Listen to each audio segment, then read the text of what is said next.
नमस्कार दोस्तों, study PET में आपका स्वागत है। इस वीडियो में हम देखेंगे आने वाले सीटेट एग्जाम के लिए पर्यावरण अध्ययन के अंतर्गत पर्यावरण प्रदूषण के बारे में, जो यह पहला भाग है।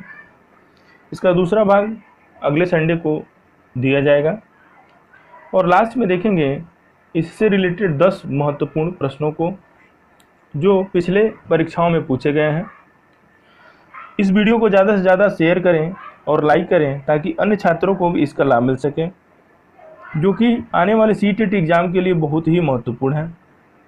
और यदि आप इस चैनल को पहली बार देख रहे हैं तो चैनल को सब्सक्राइब करके बेल आइकन को प्रेस कर लें, ताकि जब भी कोई नया वीडियो अपलोड किया जाए तो सबसे पहले नोटिफिकेशन आपको मिले। अन्य कोई सुझाव हो तो कमेंट बॉक्स में सुझाव दें। 300 प्लस महत्वपूर्ण प्रश्नों का सीरीज चलता रहेगा। तो आइए देखते हैं पर्यावरण प्रदूषण के बारे में। पर्यावरण तथा पारिस्थितिकी तंत्र के प्राकृतिक संगठन में होने वाले बदलाव को प्रदूषण कहते हैं। यह पर्यावरण में अवांछनीय पदार्थों के मिलने के कारण होता है। प्रदूषण उत्पन्न करने वाले पदार्थों को प्रदूषक कहते हैं। पॉल्यूशन शब्द की उत्पत्ति पॉल्यूशियोनम, जो लैटिन भाषा का शब्द है, से हुआ है। आगे देखते हैं वायु प्रदूषण के बारे में। वायु प्रदूषण ऐसे पदार्थों का वायु में आ जाना जो मनुष्य तथा उसके पर्यावरण के लिए हानिकारक हो, उस स्थिति को वायु प्रदूषण कहते हैं। अब देखते हैं वायुमंडल में गैसों का अनुपात, जो अक्सर एग्जामों में पूछता है। वायुमंडल में गैसों का अनुपात है nitrogen 78.08%, oxygen 20.94%, argon 0.93%, carbon dioxide 0.03% एवं अन्य गैस वायुमंडल में पाए जाते हैं। कार्बन मोनोऑक्साइड को दम घोटू गैस कहते हैं। कार्बन मोनोऑक्साइड जो हीमोग्लोबिन को ऑक्सीजन वहन क्षमता को कम करती है।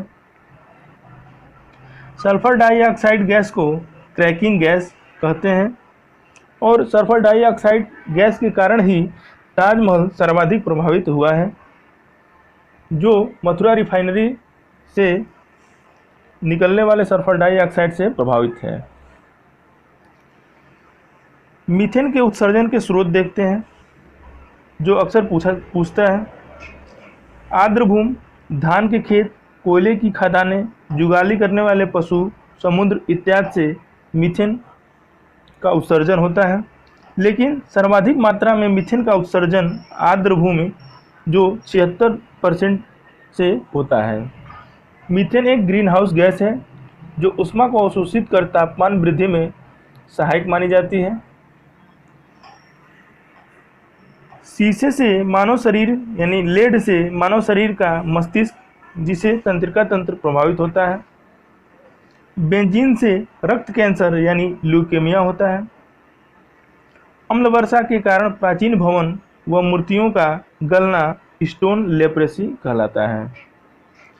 सुपरसोनिक जेट विमानों से निकलने वाली नाइट्रोजन ऑक्साइड गैस ओजोन क्षरण में भूमिका निभाती है, यानी यह ओजोन क्षरण के लिए जिम्मेदार है।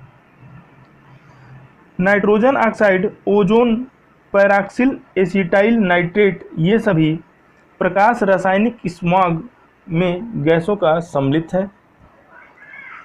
आइए देखते हैं धूल के कणों से होने वाले रोग। धूल के कण से होने वाले रोग। कोयला के धूल के कण से एंथ्रोकोसिस रोग होता है। सिलिका से सिलिकोसिस रोग होता है। एस्बेस्टस से एस्बेस्टेसिस रोग होता है। लौह कण से सीडोरोसिस रोग होता है। गन्ने की धूल से बेगासोसिस रोग होता है। तंबाकू की धूल से टुबैकोसिस रोग होता है। अनाज की धूल से कृषक फुफ्फुस यानी फार्मर्स लंग रोग होता है। कपास की धूल से बिसिनोसिस रोग होता है। पार्थेनियम, जिसे हम गाजर घास कहते हैं, कि परागकण से चर्म रोग तथा दमा रोग होता है। पार्थेनियम घास को कांग्रेस घास भी कहा जाता है। इटाई रोग कैडमियम के कारण होता है।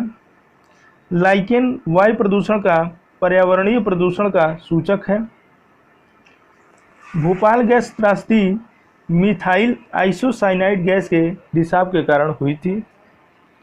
वाहनों से निकलने वाले प्रदूषण को कम करने के लिए गाड़ियों में कैटेलिक कन्वर्टर स्क्रबर लगाया जाता है। वायु प्रदूषण अधिनियम 1981 में लाया गया था। अम्ल वर्षा के लिए जल का पीएच मान 4.2 से कम होता है। अंतर्राष्ट्रीय ओजोन दिवस प्रत्येक वर्ष 16 सितंबर को मनाया जाता है। प्रथम विश्व पर्यावरण दिवस मनाए जाने का निर्णय 5 जून 1972 को प्रथम पर्यावरण सम्मेलन में लिया गया था। जो प्रथम बार विश्व पर्यावरण दिवस 5 जून 1973 को मनाया गया था, इसलिए प्रत्येक वर्ष 5 जून को ही विश्व पर्यावरण दिवस मनाया जाता है। पर्यावरण गुणवत्ता का मापन को इको मार्क कहते हैं। केंद्रीय प्रदूषण नियंत्रण बोर्ड का मुख्यालय नई दिल्ली में स्थित है। तो आइए देखते हैं जल प्रदूषण के बारे में। जल प्रदूषण वह जलीय स्थिति है जिसमें जल के भौतिक, रासायनिक तथा जैविक लक्षण बदल जाते हैं और उसका बुरा प्रभाव मनुष्य तथा अन्य जलीय जीव पर पड़ता है। जल प्रदूषण होता है। अब देखते हैं जलीय प्रदूषक कौन कौन से हैं। तो मर्क्यूरिक लवण, फेनोइल कंपाउंड, डीडीटी, एल्यूमिनियम के डब्बे, कीटनाशक दवाई, वहित मल, औद्योगिक अवशिष्ट आदि ये सब जलीय प्रदूषक हैं। जल प्रदूषण नियंत्रण अधिनियम 1974 में लाया गया था। केंद्रीय गंगा प्राधिकरण का गठन 1985 में एवं राष्ट्रीय नदी संरक्षण प्राधिकरण का गठन 1995 में किया गया था। भूमिगत जल के प्रमुख प्रदूषक तत्व आर्सेनिक एवं फ्लोराइड है। पीने योग्य पानी में आर्सेनिक की अधिकतम अनुमेय मात्रा 0.05 मिलीग्राम पर लीटर होता है। गंगा के तटीय क्षेत्रों में आर्सेनिक तत्व की सर्वाधिक मात्रा पाई जाती है। जल में कार्बनिक यौगिकों का मापन क्रोमैटोग्राफी विधि द्वारा किया जाता है। यानी जल में कार्बनिक यौगिकों का मापन क्रोमैटोग्राफी विधि द्वारा किया जाता है। ब्लैक फुट नामक बीमारी आर्सेनिक की अधिकता के कारण होता है। यानी आर्सेनिक जब अधिक हो जाएगा तो ब्लैक फुट रोग होता है। नाइट्रेट की अधिकता से ब्लू बेबी सिंड्रोम रोग होता है और फ्लोराइड की अधिकता से फ्लोरोसिस रोग होता है। अब देखते हैं पिछले परीक्षाओं में पूछे गए प्रश्नों को, जो बहुत ही महत्वपूर्ण है और आगे भी सीटेट में पूछे जाने की संभावना है। तो देखते हैं पहला क्वेश्चन, रक्त कैंसर किस औद्योगिक रसायन से होता है? ऑप्शन ए है बेंजीन, ऑप्शन बी है मैग्नीज, ऑप्शन सी है पीसीबी और ऑप्शन डी है एस्बेस्टस। इसका सही आंसर है ऑप्शन ए बेंजीन। नेक्स्ट दूसरा क्वेश्चन है, अखबार में कौन सा विषैला तत्व होता है? ऑप्शन ए है पारा, ऑप्शन बी है लेड, ऑप्शन सी है मैग्नीज और ऑप्शन डी है कैडमियम।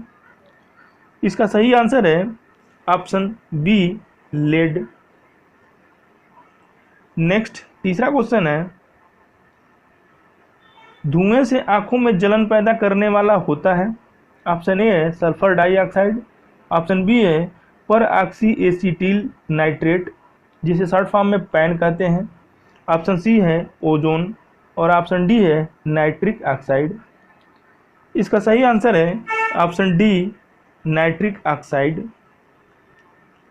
नेक्स्ट चौथा क्वेश्चन है, वायु प्रदूषण के विश्वसनीय संकेत हैं? ऑप्शन ए है हरी शैवाल तथा जलीय लीवरवर्ट्स, ऑप्शन बी है फर्न तथा साइकस, ऑप्शन सी है लाइकेन तथा मॉस और ऑप्शन डी है नीम तथा आम। इसका सही आंसर है ऑप्शन सी लाइकेन तथा मॉस। नेक्स्ट है, तालाब में तैरने से मनुष्य की त्वचा जल जाती है। ऑप्शन ए है अवरक्त किरण के कारण, ऑप्शन बी है क्लोरीन के कारण, ऑप्शन सी है उष्मा के कारण और ऑप्शन डी है पराबैंगनी किरण के कारण। इसका सही आंसर है ऑप्शन बी क्लोरीन के कारण। नेक्स्ट है छठवां, ओजोन है। ऑप्शन ए है प्राथमिक प्रदूषक, ऑप्शन बी द्वितीयक प्रदूषक, ऑप्शन सी प्राथमिक तथा द्वितीयक दोनों प्रदूषक और ऑप्शन डी इनमें से कोई नहीं। इसका सही आंसर है ऑप्शन बी द्वितीयक प्रदूषक।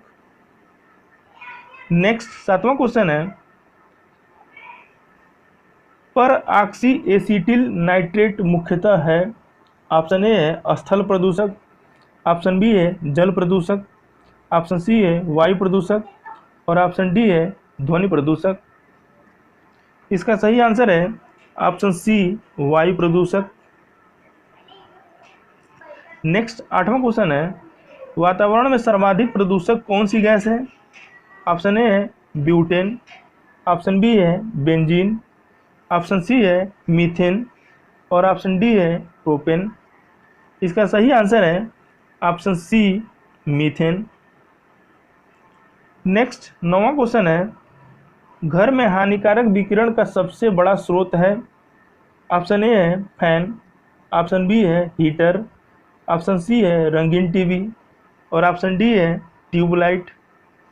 इसका सही आंसर है ऑप्शन सी रंगीन टीवी। नेक्स्ट 10वां क्वेश्चन है, पेंट उद्योग में श्रमिकों को निम्नलिखित जोखिमों में से किस एक का सामना करना पड़ता है। ऑप्शन ए है निकिल प्रदूषण का, ऑप्शन बी है कैडमियम प्रदूषण का, ऑप्शन सी है स्ट्रांसियम प्रदूषण का और ऑप्शन डी है सीसा प्रदूषण का। इसका सही आंसर है ऑप्शन डी सीसा प्रदूषण का। तो ये रहा क्वेश्चन। इसका दूसरा भाग जो ध्वनि प्रदूषण एवं अन्य महत्वपूर्ण प्रश्न हैं वो अगले संडे को दिया जाएगा। अन्य कोई सुझाव हो तो कमेंट बॉक्स में सुझाव दें। इस वीडियो को ज़्यादा से ज़्यादा शेयर करें ताकि अन्य छात्रों को भी इसका लाभ मिल सके। धन्यवाद।